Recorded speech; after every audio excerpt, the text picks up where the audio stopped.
وصل سعر الريال السعودي الواحد اليوم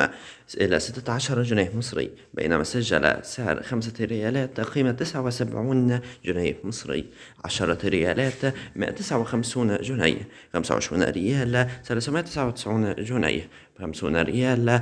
798 جنيه، 100 ريال 1597 جنيه، 500 ريال 7985 جنيه،